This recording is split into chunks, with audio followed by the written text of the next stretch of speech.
American Recovery and Reinvestment Act was a blueprint for renewed job growth.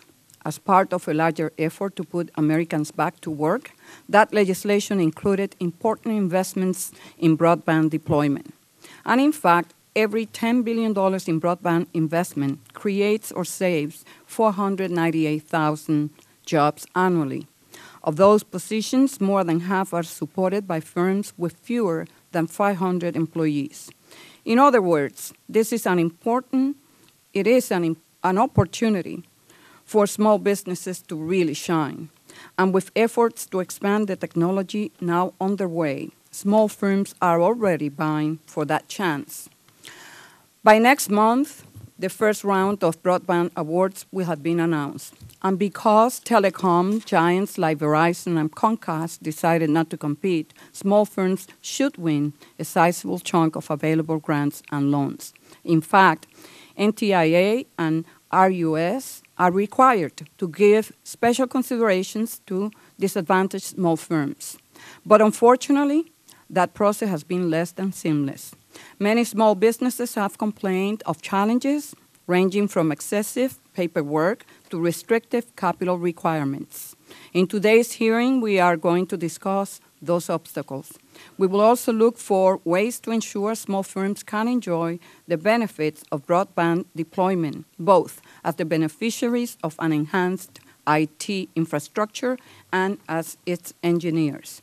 Expanded access to broadband presents enormous economic opportunity.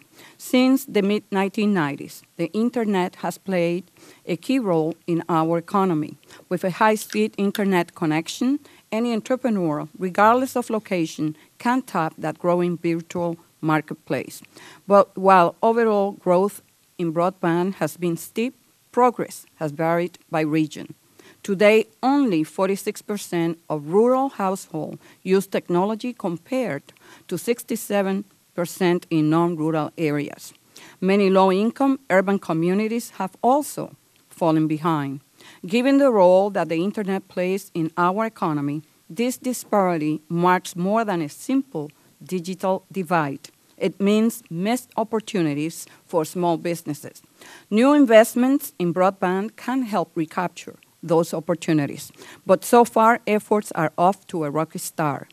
There are a number of challenges working against entrepreneurs. For example, an overly complex application process, one that requires nearly 200 pages of paperwork. More often than not, small businesses cannot afford in-house lawyers, accountants, or support staff. A streamlined application process will mean less red tape and more productivity, and is worth considering. For small firms struggling to access capital, a decreased matching requirement could also go a long way.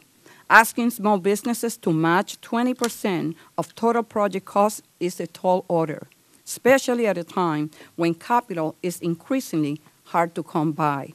9 times out of 10, small businesses offer the best value for the taxpayer dollar.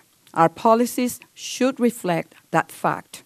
But when it comes to broadband projects, it seems we're not there yet. Small firms deserve a level playing field. I know that both RUS and NTIA are committed to creating a more efficient process and look forward to working with both agencies in the coming weeks and months.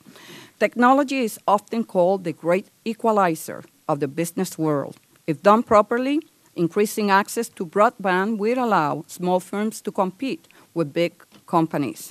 It will also create new opportunities for small businesses, all while connecting our country with the fastest means of communication.